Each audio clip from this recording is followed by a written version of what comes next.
So everyone, ৰাতিপুৱাই ওলালো এতিয়া প্ৰথম ক'ত গৈছো হে আপোনালোকক দেখাইছো ভিডিঅ'টো একদম শেষলৈকে চাব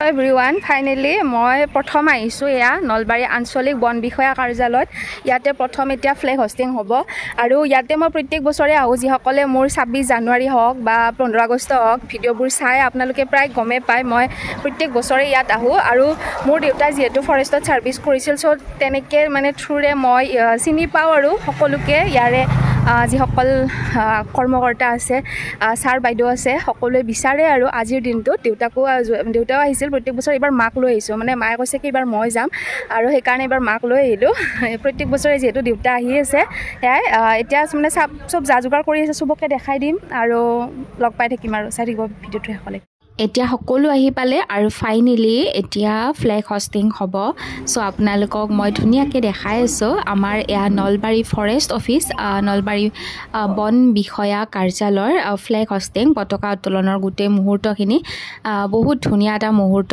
হসাকে মানে মোৰ কেমেৰাত মোৰ ইউটিউব চেনেলত ধুনিয়াকে কেপচাৰ কৰিব আৰু মানে হাসি ৰাখিব পাই বহুত মনটো ভাল লাগিছে আৰু বলক এতিয়া ভিডিঅ'টোৰ পিনে আগবাঢ়ো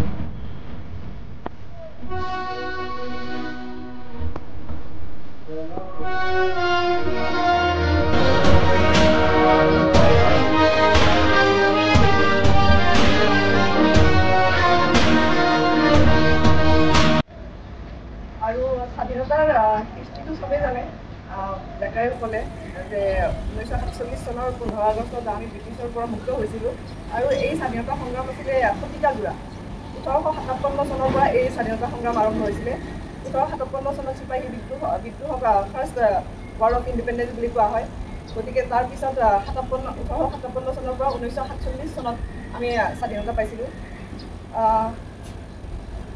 আৰু স্বাধীনতা পোৱাৰ লগে লগে কিবা অসুবিধাটো হৈছিল কাৰণ আমাৰ ভাৰতবৰ্ষখন বিভিন্ন ভাষা-ভাষী আৰু জাতি জনগোষ্ঠীৰে পৰিপূৰ্ণ হৈ আছে গতিকে সেই সকলো মানুহক একত্ৰিত কৰি ৰাখিবৰ কাৰণে আমাক কিছুমান নীতি নিয়মৰ প্ৰয়োজন হৈছিল সকলোৱে উপভোগ কৰিব পৰাকৈ কিছুমান নীতি নিয়মৰ প্ৰয়োজন হৈছিল আৰু তাৰ ফলস্বৰূপে আমাৰ protection of life and personal liberty মানে আমাৰ জীৱনৰ সুৰক্ষা আৰু আমি ফ্ৰীলি সোসাইটিত ফ্ৰীলি জীয়াই থাকিব পৰাটো কিন্তু সেইটোতো এই ঘটনাবিলাকৰ পৰা গম পোৱা গৈছে আমি গধূলি হ'লে আমি এইখিনি পাৰ হৈ যাব আমাৰ ভয় লাগে যে এইখিনি আমি সকলোৱে পাৰ হৈ যাব পাৰিম নে মোৰ ৰুমলৈকে 400 মিটাৰ কিন্তু গতিকে এইটোতো আচলতে স্বাধীন ভাৰতত হ'ব নালাগিছিলে স্বাধীন ভাৰতত আমি স্বাধীনভাৱে যিকোনো জেগাতে জীয়াই থাকিব পাৰিব লাগিছিল তাৰোপৰি ছোৱালী মানুহ বাছত উঠিব নোৱাৰে মহিলাসকলে বাছত উঠিব নোৱাৰে কৰ্মস্থলীত নিজে সুৰক্ষিত নহয় আৰু এই সকলোবিলাক কিহৰ কাৰণে হৈছে যিবিলাকে দুষ্কৰ্মবিলাক কৰি আছে সেইবিলাকতো স্বাধীন ভাৰতৰে নাগৰিক হয় তেওঁলোকেওতো সেই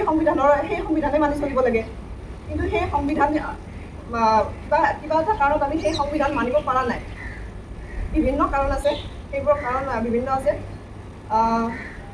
তাৰোপৰি আমাৰ কিছুমান সংবিধানে আমাক কিছুমান ডিউটিও দিছে আমি অকল স্বাধীনতা উপভোগ কৰিলে নহ'ব আমি দেশখনৰ প্ৰতি কিছুমান আমাৰ কৰ্তব্য আছে যি কৰ্তব্য আমি পালন কৰিব লাগিব সেই ফাণ্ডামেণ্টেল ডিউটিৰ ভিতৰত আছে আমাৰ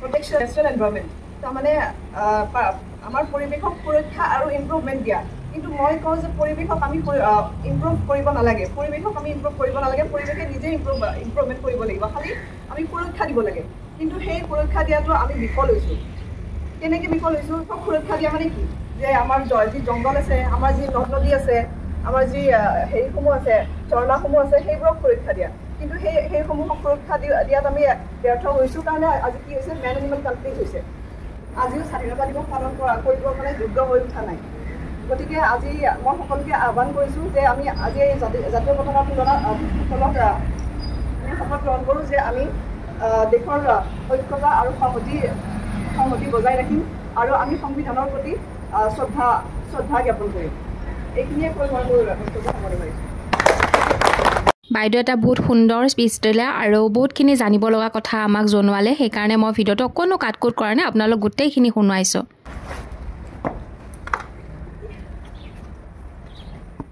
ইয়াৰ পিছতে আমাৰ য়োগা কমিটিৰ ফালৰ পৰা নমিতা বাইদেউক বহুত ধুনীয়া কেইটামান উপহাৰ প্ৰদান কৰিছিল যিখিনি মানে বাইদেউ পাই বহুত হেপি হৈছে সঁচাকৈ ভাল লাগিল সবকে লগ পাই কিনে আৰু শেষত এতিয়া আমি সকলো একেলগে নমস্কাৰ।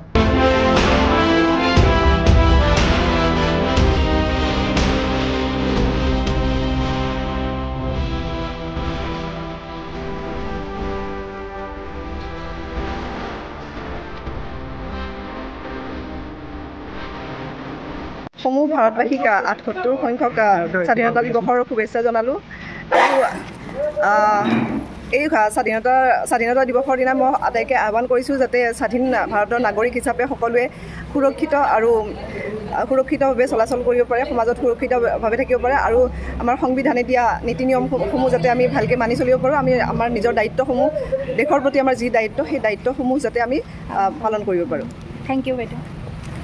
সঁচাকৈ এই অফিচটোলৈ আহি কিবা এটা মানে বহুত বেছি ভাল লাগে। সকলো মানুহে ইমান ধুনীয়াকৈ মৰম কৰে, চবেই ইমান ধুনীয়াকৈ মানে কথা বতৰাবিলাক খোলাখুলিকৈ পাতে। আমাতকৈতো বহুত বেছি ডাঙৰ হয়, ডাঙৰ লেভেলৰ অফিচাৰ হয়, কিন্তু ইমান যে নৰ্মেল। বাইদেউকে ইমান বেছি ভাল লাগে ন, মোৰ যেন মোৰ ফ্ৰেণ্ডে হয়, পূৰা তেনেকৈ ধুনীয়াকৈ ফ্ৰীলি মোৰ লগত কথা পাতে। যেতিয়াই আহিছোঁ তেতিয়াই মানে বহুত মৰম পাইছোঁ, সঁচাই বহুত ভাল লাগিল। এতিয়া আমি বুট মাহ লগতে চাহ খালোঁ আৰু এতিয়া গৈ আছোঁ এখন ধুনীয়া গাৰ্ডেন দেখাবলৈ আপোনালোকক।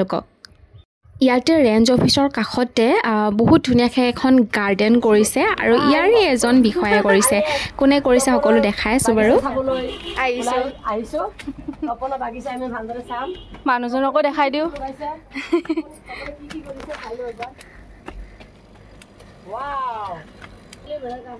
সঁচাকৈ এখন বহুত ডাঙৰ আৰু বহুত ধুনীয়া এখন গাৰ্ডেন কৰিছে। তেখেতৰ নাম হৈছে তপন কলিতা। মই দেখাই দিম বাৰু, আপোনালোকক চিনাকি কৰাই দিম। সঁচাকৈ আপুনি এটা বহুত ভাল কাম কৰি আছে আৰু অকলেই তেখেতে গোটেইখিনি চম্ভাল কৰে। মই ফৰেষ্ট অফিচৰ ওপৰত আহিছোঁ আৰু এখেতৰ নামটো কি আছিল?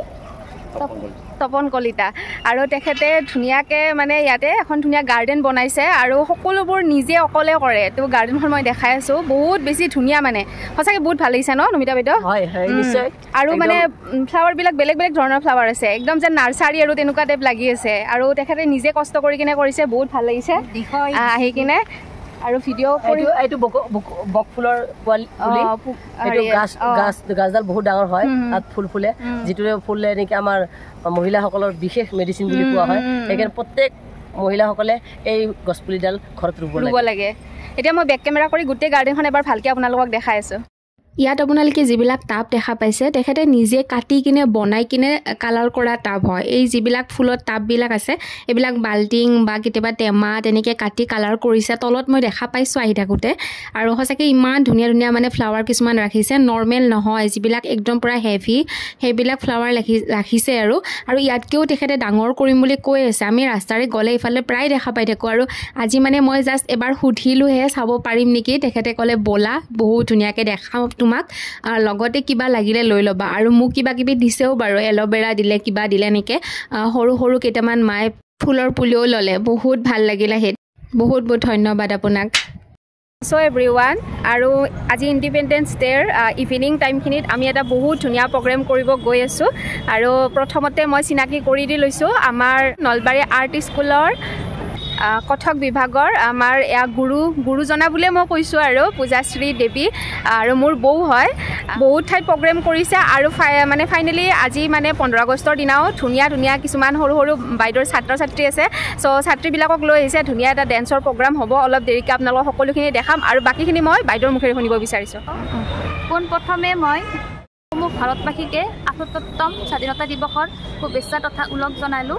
আজি আমি নলবাৰী আৰ্ট স্কুল সকলোৱে জ্ঞাত গুৰুজী আদ্য শৰ্মাৰ দ্বাৰা প্ৰতিষ্ঠিত নলবাৰী আৰ্ট স্কুলৰ উদ্যোগত কথক বিভাগৰ ছাত্ৰীসকলৰ দ্বাৰা এটি নৃত্য আপোনালোকলৈ আগবঢ়ালোঁ। আশা কৰোঁ আপোনালোকে সকলোৱে নৃত্যটি চাই উপভোগ কৰি সকলোৱে ভাল পাব। আৰু আমাৰ শিখামণিৰ যিটো ইউটিউব চেনেল আছে আপোনালোকে ছাপোৰ্ট কৰি যাব, তেওঁ যাতে আগবাঢ়ি যায়। আৰু আমাৰ দুইজনীৰ তৰফৰ পৰা আপোনালোক সকলোকে হেপী ইণ্ডিপেণ্ডেন্স ডে। আৰু আজিৰ এই প্ৰগ্ৰেমটো হ'ব গৈ আছে নলবাৰী শ্ৰী শ্ৰী হৰি মন্দিৰত। ইয়াৰ পৰিৱেশটো আজি এতিয়া ইভিনিং টাইমত ইমান ধুনীয়া এটা পৰিৱেশ। তাৰ মাজত এই কণ ছোৱালীবিলাক ইমান ধুনীয়াকৈ সাজি কাচি আহিছে, সিহঁতক দেখিলেই বহুত বেছি ভাল লাগে। আৰু এইফালে আমাৰ টিকলু টিকলুকো বৰ বেছি মৰম লাগিছে তাকো এখন ধুনীয়া ফ্লেগ হাতত দি দিছে এয়া টিকলু হৈছে বৌৰ ল'ৰা বহুত বেছিয়ে ধুনীয়া কিউট মৰম লগা আৰু হি কিমান ধুনীয়াকৈ ফ্লেগখন লৈছে চাওকচোন আৰু ফাইনেলি এতিয়া সবকে ৰেডি কৰোৱা হৈ আছে যিমানখিনিলৈকে পাৰোঁ আপোনালোকক মই দেখুৱাব চেষ্টা কৰিম আচলতে ইয়াতে যি দুটা গীত ব্যৱহাৰ কৰা হ'ব সেইখিনি মই বেলেগ দিব লাগিব সেই দুটা মই দিব নোৱাৰিম কাৰণ ইউটিউবৰো কিছুমান এনেকুৱা নিয়ম থাকে যি কাৰণে নেকি সেই গীত দুটা দিলে মোৰ কপিৰাইট আহিব পাৰে চ' সেইবাবে মই বেলেগ এটা দি দিম চ' এভৰিৱান ফাইনেলি মই এতিয়া হৰি মন্দিৰত আছোঁ আৰু এতিয়া পিছফালেহে ইয়াত দেখা পাইছেনে একদম সৰু সৰু টিকলিবিলাক কি ধুনীয়াকৈ 15 আগষ্ট বুলি আহি গৈছে সিহঁতৰ ধুনীয়া এটা ডেন্স হ'ব এতিয়া আৰু লগতে ফটো চটো হ'ব ডেন্সটো যদি পাৰোঁ মই দি দিম বাৰু নহ'লে কপিৰাইট আহি যাব পাৰে চাই লওঁ কেনেকুৱা কি হয় গানটো তাৰপিছত এতিয়া ডেন্সটো আপোনালোকক ধুনীয়াকৈ দেখাই আছোঁ চাই থাকিব হৰি মন্দিৰত আজি সন্ধিয়া এটা সুন্দৰ পৰিৱেশৰ মাজত কণ কণ ছোৱালীবিলাকৰ নৃত্য উপভোগ কৰিব আপোনালোকে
সঁচাকৈ আজিৰ দিনটো বহুত ধুনীয়াকৈ পাৰ কৰিলোঁ আৰু আপোনালোকৰ মোৰ আজিৰ ভিডিঅ'টো যিসকলে একদম প্ৰথমৰ পৰা শেষলৈকে এতিয়ালৈকে চাই আছে বহুত বহুত ধন্যবাদ আৰু যদি ভাল পাইছে লাইক কমেণ্ট কৰিব নাপাহৰিব আজিলৈ বাই বাই